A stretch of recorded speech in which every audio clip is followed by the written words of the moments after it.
NASA's new lightspeed engine that defies physics. Defies physics. How about this here, guys? I mean, what we know about physics is intriguing, right? I would say that things have changed over the last 200 years. Go back 200 years. And then how was this type of thing even defined? All right. So I can only imagine that in another 200 years, absolutely, things will start to change. They have to change. They can't remain the same here. And don't get me wrong here. There were a couple of like super geniuses back in the day, guys, right? The theory of general relativity being one of the pieces that one of these super geniuses created, right? This is like basically what we know, right? But guys, he could not have been the arbiter of let's say the truth in 200 years at least. All right, I think that Einstein, great guy, right? But could he be the end all be all, guys? He can't be, guys. Right? He can't be. He can't be. There has to be something we're missing. I'm sure within 500 years we'll look back and be like, "That what was that man talking about? Nothing." Right. Either way, let's go ahead and see where this takes us, guys. Anything that could basically violate the laws of physics would have to be something anti-gravity oriented, something that has the ability to basically kind of bend or fold.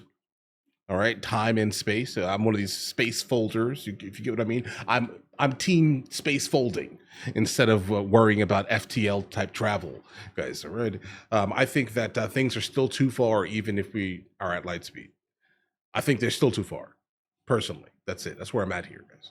I think we need to have the ability to utilize some type of anti-gravity device of sorts that has the ability to not even care about the concept of time, right? So I close my eyes, I blink, we push the button, and then now we've have folded ourselves, let's say, into a different point. Because here's the thing: no matter what we do here, let's say this is a straight line here, Hail Sagan, by the way, right? Either way, this is a straight line here. The distance between this point and this point are set, right? But if we have the ability to basically fold time and bring this point to this point, then guess what that means, guys? All right? Guess what that means? That means that we can push a button and end up right at the point where we need to be at, guys. So I think that we definitely need to figure out something like that. I have no idea how close we are to that. Probably not at all, right? But I do think that that's probably the realm we need to go, rather than worrying about some FTL travel that our weak human bodies can't even basically handle. You get what I'm saying here, guys? We can't handle the radiation in space. So what exactly? Well, I don't. Let's see with this video. I'm sorry, guys. Let's go. I'm rambling now, guys. All right, let's jump into it. Space You don't even see the video. Here we go. is big. In fact, space is so big that even if we traveled at the speed of light, we wouldn't make it to the nearest star system for a whopping 4 years. Right. 4 Yes, to 5. space is huge and always growing. Yet, so is humanity's desire to truly explore and conquer the universe. But how can we really push the limits of space travel if we simply don't have the technology to allow it? Well, the truth is that we can master and use light speed technology. It just won't be easy. Just because it's challenging doesn't mean it's impossible, and it doesn't mean it's not worth the effort. Right now, NASA is hard at work perfecting light speed travel, and when it does, the sky will literally be limitless. So what does NASA have up its sleeve when it comes to light speed tech? Well, lot of theory. let's find out. Let's Any go. spacecraft that can travel at light speed will need what's known as warp drive, which Right. used to be something Basically, they'll be moving within some type of like anti-gravity bubble, right? A warp bubble. straight out of a sci-fi novel. Definitely sci-fi. The term warp drive actually comes from the classic science fiction movies like Star Trek. While no warp drive has ever been officially invented, research and development into one have come a long way over the last few decades, and now it seems apparent that NASA is taking this concept, which was once just a pipe dream, and turning it into reality. A warp drive would have the ability to quite literally bend the fabric of space and allow astronauts to travel wildly vast distances in far, far less time than previously thought. A warp drive would take a massive amount of energy, more than what's currently available in the universe, to contract and twist space-time and create a bubble of sorts. Inside this bubble would be an area where travelers would feel no acceleration at all. In theory, the bubble will reduce the distance that the ship will need to travel. In other words, it will warp and bend space to make light speed possible. The concept is known as the Alcubierre Drive, and it was created by, you guessed it, physicist Miguel Alcubierre back in 1994. He claimed his concept would expand space-time on one side of a spaceship and contract it on the other, thanks to the incredible amount of energy being used. By doing so, it would create a bubble that allows the spacecraft to operate outside of physics. It's been compared to a party trick you may have seen many times.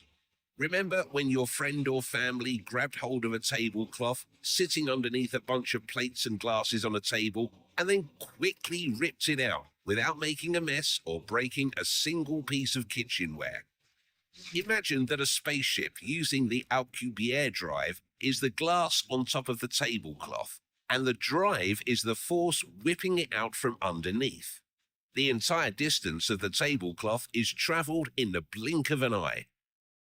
The conception of this warp drive comes from the greatest human mind of all time, Albert Einstein. His theory of general relativity gave scientists an idea of the ways that space-time bends in response to the existence of matter and energy. Right. Essentially, it explained how two things move through space. Building upon this revolutionary idea is how Alcubierre came up with his futuristic warp drive. But if NASA wants to conquer light speed with this proposed warp drive, they have a big problem. The major issue is that the sort of energy needed for an Alcubierre drive just simply doesn't exist. Right, now we're basically getting into like the theory of the ZPM, the 0-point module. Basically, finding a way to basically, let's say, utilize a far away galaxy, basically cannibalizing every single bit of energy, let's say, then finding a way to store all of that energy into some type of canister or device, right? This is the 0-point module theory, let's call it, right? Shout out to Stargate.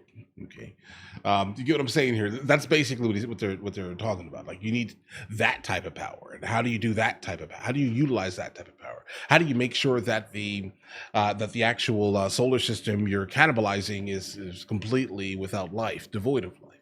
How do you do that if you can't go there and we can't get there? So how do we get the energy to get there? You see what I'm saying here, guys? This is cyclical. This is ridiculous. Okay, but let's continue.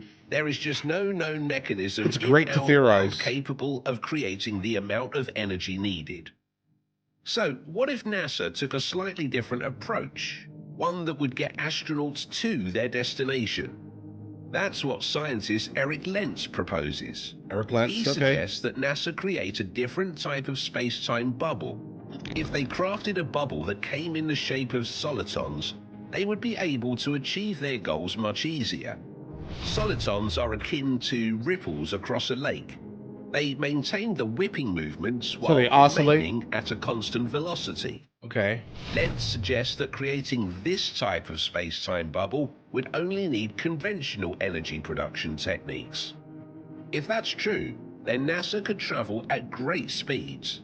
Indeed, they could move at the speed of light while not needing more energy.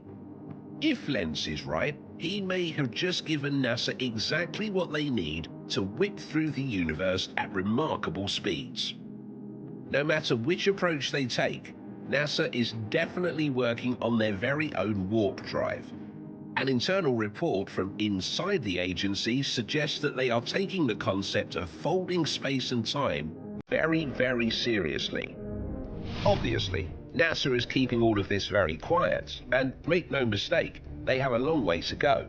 But there is no doubt that they are running with the idea of Alcubierre's warp drive and trying to convert it into something they could actually use. Outside of the mammoth amount of energy needed, there are many problems that would come with traveling at warp speed. For one, traveling at such high speeds would be very dangerous to the ship and any passengers aboard it. Because the ship would be going so fast, it would be hit by a lot of dangerous particles as it moves at such an unheard of speed. That means that any ship flying at this pace would need specially made shields to protect it and everyone on board. Yeah, but how do you make shields for things you have no idea you're going to encounter, specifically like exotic particles or and also at the same time, how do you not phase through things? So like there's a lot of like other issues at hand here because if you go straight long enough, you're going to run into something. All right? I mean, just look at that in real actual life. Just go straight long enough. All right? Just anywhere you go, just keep going straight. Don't turn. You're going to hit something eventually. And I would suspect if you're going this fast, all right, you're going to hit multiple things. So you need to find the ability to basically go through things without destroying things consistently. Okay, like destroying everything that you encounter, you're just going to obliterate it because at the speed you're moving, nothing is going to survive being hit by it. Like think about the asteroids that hit us. Okay, they're not moving as fast as that would be moving. Okay, all right, so like a pin moving at the speed of light would destroy Earth. Understand that. So just so we have a couple of issues here. But all right, let's go. Flying at this speed would literally distort and bend space-time out of shape. Think of it like this. If you are traveling to our nearest star system, Alpha Centauri, the trip would seem, from the perspective of an observer on Earth, to take a little more than 4.25 years. For someone on the ship, however, the travel time would be a little more than 5 days. They could travel there, do a bit of exploration, and come back in less than a fortnight. But everyone here at home... Yeah, but like you're creating like... It feels like you're time traveling, guys. Or it feels like you're time traveling. I mean, I get it. Our gravity is basically making sure our time stays the same, basically. Because there's not much really affecting our gravity except for the moon, right? Really. And a couple other things in our solar system, right? But it feels like you're time traveling, bro. I think if you leave our space-time specifically and enter into another space-time at the speed of light, I mean, I hear you, bro. It's going to take, what, 5 days, you're saying? And instantaneous in comparison to how long it's being perceived on Earth. But, bro, you've been gone for 4 years. Huh? Would have aged Am I missing something? more than 8 years. There we go. As you can imagine, this sort of distortion of time would have great consequences on those flying through space Yeah, you can never and come their back. families back home. But perhaps the greatest challenge of traveling at these speeds is that navigating and steering any vehicle is practically impossible. Right, you're going It straight. wouldn't be like driving a car or flying a plane. NASA would have to find ways for pilots to Micro-adjust. take control at such tremendous speeds. The truth is that any trip using light-speed warp drives would test the limits of humanity. This isn't the sort of technology that would be employed on a trip to the moon or Mars. Obviously. And the further our travelers go, the more dangers lurk. There is Unknown just not dangers. a lot known about the deep reaches of space that warp drives would allow us to explore.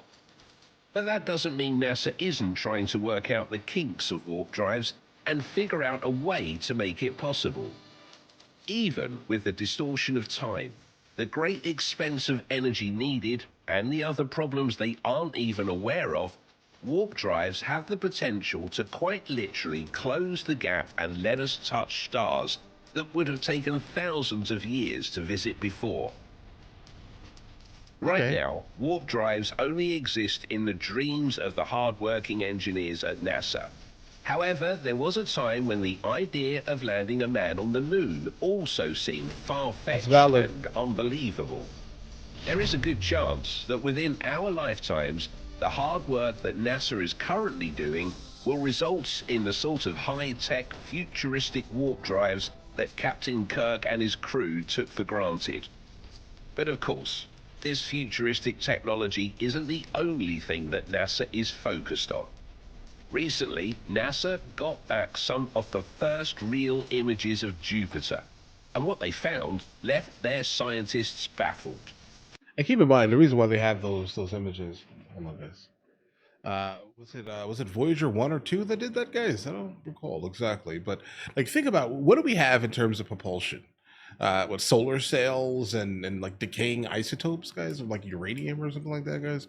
Like that's basically what we use. We use the energy off of one singular, let's say, cell of something that has the ability to nuclearly, let's say, decay.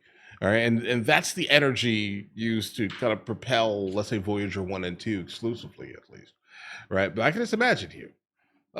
We go from decaying isotopes to light speed. I think we need somewhere in the we need to have something in the middle, kind of more so than we have already. Don't get me wrong here. There are things up there that we do have, that can push us some distance. But bro, not the distance required, or not the speed required to hit these gigantic distances, guys. And keep in mind, Mars is far, depending on time of the year we're in, right? But like we got to Mars, right? We got to Venus, I think. Was it Venus? Either way, I can guarantee we got to Mars, right now at least. We got to Mars, but that was because we went at the perfect time, right? When it was closest to us, right? Generally, when you fly to Mars, you don't. It's not like a GPS marker. You have to fly where it's going to be when you're going to be there. You get what I mean? Oh no. I like the concept of having like some type of light speed engine that has the ability to defy physics or our known physics, but I think there's some holes in this story here. Right? But in the meantime, listen, you guys all have an absolutely amazing day. Enjoy your day thoroughly. If you guys are new here, please like and subscribe.